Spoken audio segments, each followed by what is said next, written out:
This is a real-life video for JoJo's Bizarre Adventure, episode 4, 5, 6, 7, and the opening and the ending as well. 4-episode reaction, including the opening and ending. All that good stuff. Links always in the description below to go watch it for yourself. And then come back here to watch my review, which I will be talking about right now. So click away now if you don't want spoilers, and then come back on here when you do watch my reaction, or haven't seen the episodes already, to hear my full thoughts on these episodes and all that good stuff. So yeah, click away now. Okay. I was gonna give like a couple seconds before someone like to pause it, whatever. Anyways, pretty cool group episodes. I in my reaction, I actually miscounted how many uh bad guys we kind of fought against. I said 3 in my reaction, but it was 4. I forgot the beetle guy. Episode 4, we had the beetle guy on the plane.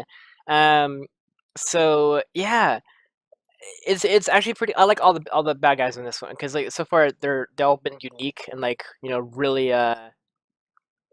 just like out of nowhere, out of left field kind of thing. Like you wouldn't even you could not predict like their abilities. They're so out of left field that you have no idea like what they're gonna do next. So the beetle guy was like quick and all that stuff, so that was pretty interesting. Um, the boat guy, the fish guy can like. I mean, that's kind of predictable, but he was pretty tough. I did kind of think he died immediately though. Um, when we first saw him, when he like jumped off the ship, and then Jojo came out and started punching the crap out of him, and then like pushed him off, kind of thing. Um, so I thought he would have died there. But he did come back after that. Anyways, yeah, episode 4 was very cool. Kind of like, or not cool, it was kind of gruesome. With the whole bug thing. I liked how uh, Joseph basically like basically said he's been in 3 planes and they have all crashed. And then Jotaro was basically like, "I'm never gonna be on a plane again with you." That's funny. Um, but yeah, so the beetle was pretty weird. Um, he didn't join the group either. Like once they killed them, like so I guess he was a murderer, and Dio kind of like hired him on, kind of thing. Um, so it makes sense that when he died, he was like dead. Like, actually, to be fair, he didn't die right away. He did kind of get back up and kind of spout some prophecy stuff and then die. Um, but yeah, so he was pretty interesting to a degree. He was like ruthless or murderer and all stuff like that. But yeah, he did kill like 4 or 5 people on the plane before they stopped him. Um, I love how every girl that comes up to Jojo just immediately falls for him. Him and uh, was it Norika? No, Noriaki. I think it's hard to pronounce his name. Um, the one like kind of squid alien stand guy. It might have been him that came up to him. Yeah, because Jean wasn't there yet. Yeah, Jean came out in episode 5. Yeah. So yeah, like, so like the 2 girls kind of come up and like, or they didn't come up. Jojo comes behind them, and then they kind of swoon over him, like while while Joseph is like, trying to beat the door down to go to the cockpit. But yeah, that was pretty funny. And then like later on, we also see that in I think it was episode 6 or the end of 5 when at the docks when like the 2 girls kind of come up and like kind of swoon over him. And then Jean takes over from there. But yeah, I like how that's kind of like an ongoing kind of like thing for JoJo. Just like people swoon over him. Um, but yeah, so in my eyes, episode 4 was kind of forgettable because it was like, obviously because I forgot about it, it happened. But not much really happened in it. And like they fought a beetle guy. He killed like maybe 4 people, whatever, during the fight. Um, he nearly killed. Yeah, I guess he nearly killed Noriaki. Um, but I mean, he was fine. He did kind of like bite the lip or something like that, or God, what happened? That's what I'm saying. Like, not much happened, so it was like it was kind of like a hit and miss episode. Um, I mean, it's a cool kind of stance, you know, how like a stand, how like he can control the bugs and everything, or one bug. But yeah, I mean, I don't know. I don't know. It wasn't the best episode. It was forgettable, but I don't know. But it was pretty interesting, kind of seeing the new standards and everything. Yeah, episode 5, we kind of got. Oh no, at the end of episode 4, we got introduced to Jean Pierre, um, who is now joining the Jojo squad, on a way to defeat Dio. Um, so his stance is pretty cool. We did kind of get a glimpse at that when I accidentally watched the ending last week, which is fine. I'm totally cool. Like it was my fault, like above anything else. So I'm okay with that kind of like tease or whatever, because like it was my fault for clicking on it. Um, but yeah, so his stance is kind of like a fencer. Um, so that's pretty cool. And oh yeah, so the fencer has like armor on him, and then once the armor is like ripped off as a defensive mechanism or whatever, um, like he was doing with Muhammad, he gets faster, like without the armor on, kind of thing. So it's kind of like hindering him in a way, but also protecting him, because Muhammad threw like a bunch of fire at him, and he shrugged it off like off his armor, and then the armor kind of ripped off, whatever, um, protecting him basically. But then ultimately lost later on. But yeah, Muhammad's got like really cool powers, like power sets. Like he can do what the one ability where like he breathes in a bunch of air and then like breathe like a almost like a if you think about like in Pokemon terms, it's kind of like either an Arcanine or like Charizard, kind of like breath attack, where like it breathes fire, but then the fire takes shape and like it turns like into a symbol as it's going forward, kind of thing. That's what it reminded me of it. But he could do that, but then he can also split them, like he did at the very end, where he was like attacking Gene with it, and then like one went underground, and then like ripped up out of the ground to hit him straight up. So yeah, Gene's stance is pretty cool though. He can like do the mirror image kind of thing. That was pretty cool. I mean, there's different words for it. Mirror image. What's the different types? There's like so many different ways of doing it that people have explained over like overall media, different shows touching on it, kind of thing. I mean, even Hunter x Hunter does it. Um, kind of like the shadow step, kind of like moving so quickly or in a certain pattern where like a mirror image behind you is like left, kind of thing. Um, but I think in this case, it's like it's going so quickly where it's like it's leaving behind like a trace of itself that is so like lifelike, where you think it's the right one, but it's really not, kind of thing. Um, but yeah. So we had that in episode 5 with the big battle and everything. Another pretty cool fight. What else? What else? Episode 6, we had the boat captain, the fake captain, fight with the merman kind of stance. That was pretty cool. I literally thought like it was like a one and done kind of thing when he pulled the girl with him to go into the shark infested water, to kind of like bait them in to go into the shark infested water to go fight on his terms, kind of thing. Um, when Jojo's stance just came out of nowhere and started pummeling the crap out of him, and then like took the girl, and then like I thought that was like one and done. Like he just outmaneuvered him like 100%, and he was like done out of the race like already. But he came back later, and well, not later, but like soon after, and fought him underwater. Him and Jojo. That was a cool fight though. Like I can do a bunch of stuff underwater. Like I mean, he's a merman, so like it's understandable. But he did like the whole whirlwind kind of thing with like the she sells she I can't even say it with my that like kind of whipping around in the whirlwind, kind of cutting things up and everything. And how the others couldn't help from above. But yeah, that was a cool battle, and then of course the fake captain kind of blew the ship up afterwards. Those are pretty ingenious kind of the thing that Jojo did to discover that he was a stand user, saying like all stand users have like a little vein that pops out when they're using the stand, and everyone goes like, kind of thing, like they're trying to feel for it, whatever. And the fake captain did the same exact thing. Um, but yeah, it was pretty funny. I liked that one a lot. That was a good like kind of uh way to kind of like throw off everybody. It's pretty funny. Episode 7 was very cool and also very weird, and like I'm still not sure about it. So the cool things about it was that not only was there a monkey man kind of thing, kind of person that can do stands as well, but his stand was a ship, like literally a ship. That's a stand.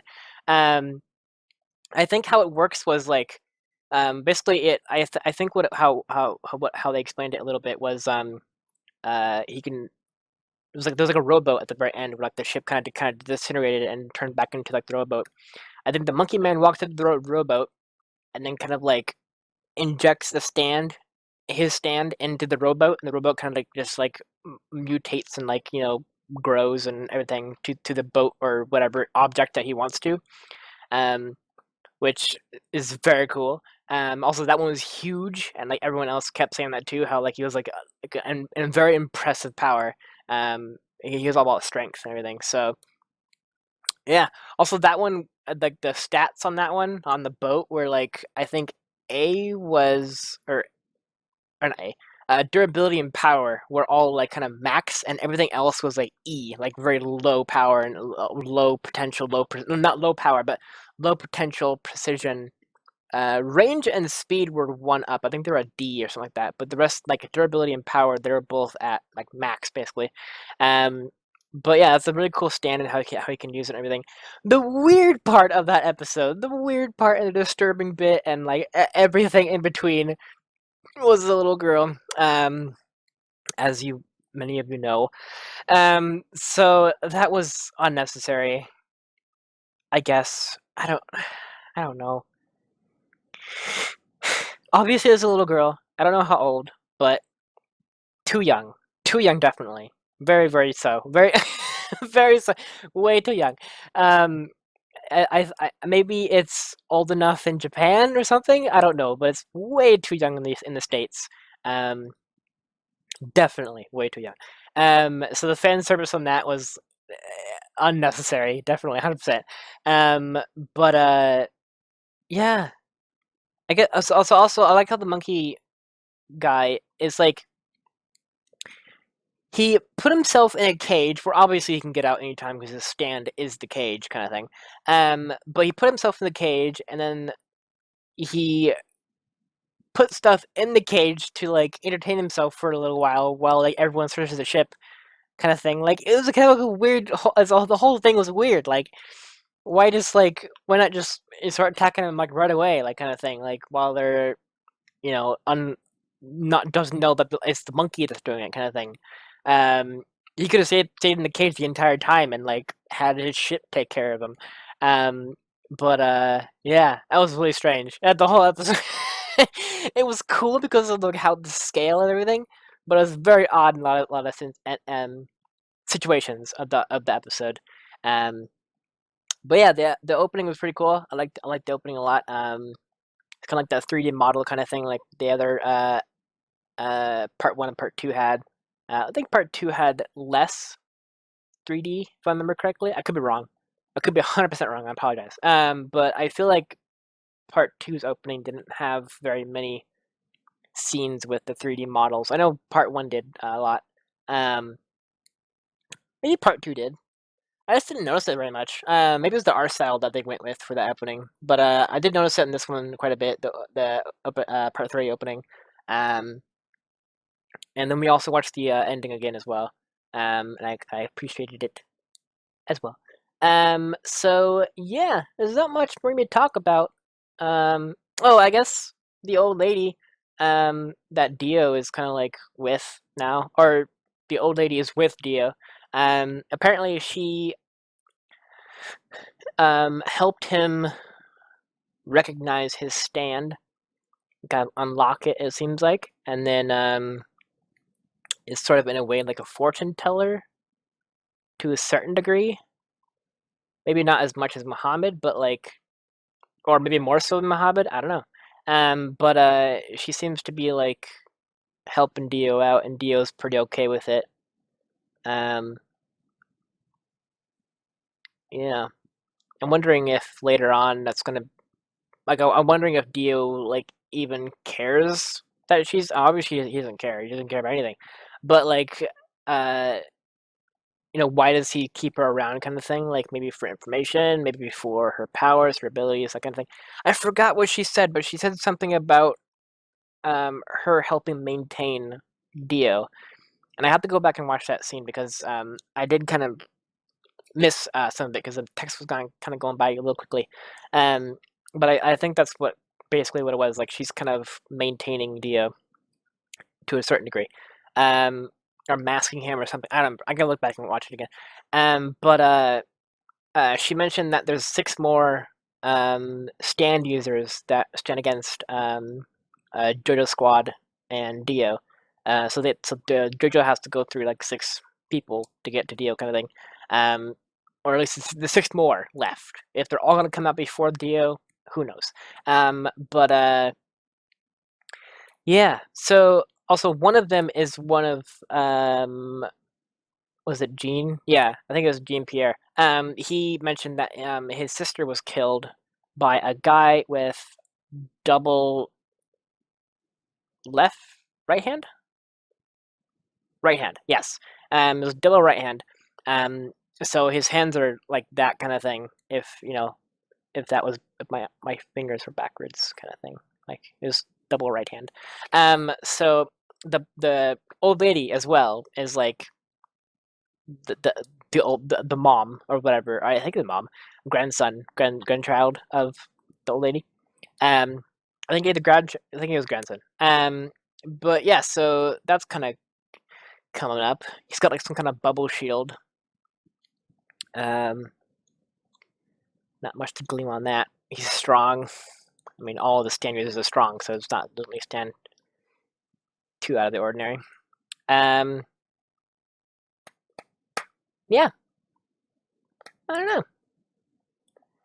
I'm excited to see what happens next. They're kind of like halfway to Egypt, and they have like 46 days or something like that. I think at the right end they said something like that, 40 something days left.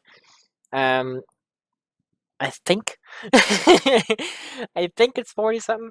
Um, yeah, I'm excited to see what happens next. I I could not even predict what could happen next. That monkey ship whole battle threw me off. Like at some point, I would say like the ship captain, fake ship captain. I guessed that right away. Um, I guess the Gene at the restaurant. I got kind of gleamed that he's gonna be probably the bad guy. Um, the bug guy on the ship on the plane. He wasn't even like registered because we only saw the bug, and the old man kind of waking up, passing out kind of thing. So it's kind of like a red herring in that sense. Um, but the ship did throw me off. I knew it was a monkey, but I didn't know it was the ship that was the sand. I joked about it. I said something like um something similar to like like, oh, what is the ship kind of thing. But like I was kind of jokingly saying it. And then kind of I evolved it to do it being like the monkey can control objects on the ship kind of thing, and the stand is kind of like just like an aura or something like that. I don't remember what I was saying. It was something like that. Um, but yeah, that was unpredictable. Like the whole ship was the stand. Um, Even though I was joking about it, but yeah, I don't know what's gonna happen next. Anything could happen. Literally anything. More ship battles, more land battles. Who knows? I don't know. I mean, I guess in a way you could kind of look at like a tarot card set and then kind of like find the ones that we've seen already and then kind of throw them out, and then the ones that are left, those are the people that are gonna be left like to fight Jojo. I don't want to go and do that. That's a lot of work. But yeah, I'm excited to see what happens next. I'm pumped. It's gonna be awesome. Um, so yeah, I'm excited. Yeah, big thanks to Try as well for helping me get like a little kind of cheat sheet picture of the power bars. Like whenever they show like a stand and everything, they have like the circle thing with like the red bits going everywhere. Or whatever color it is. Um, I have a helpful cheat sheet here now, so that's gonna be cool. So I can like every time a new stand comes up, I can just quickly glance at that and like be like, okay, that's range, and speed, and power, and potential, and that kind of stuff. So yeah. So thank you guys so much for watching. Click on the link in the description below to go watch my reaction. And next week we'll be watching episode 8 and episode 9. An only 2-episode reaction next week. But hint, hint, hint, I might throw in something special on the same day. I mean, obviously when you're seeing this redirect, it's already out, so I mean, it's not really like hinting at anything. But yeah, I might be throwing out something special that today as well. So look up forward to that. Thank you so much for watching, and I will see you guys next week for some more Jojo's Bizarre Adventure. Take care, everybody. And that didn't stop it. There you go. Take care, everybody.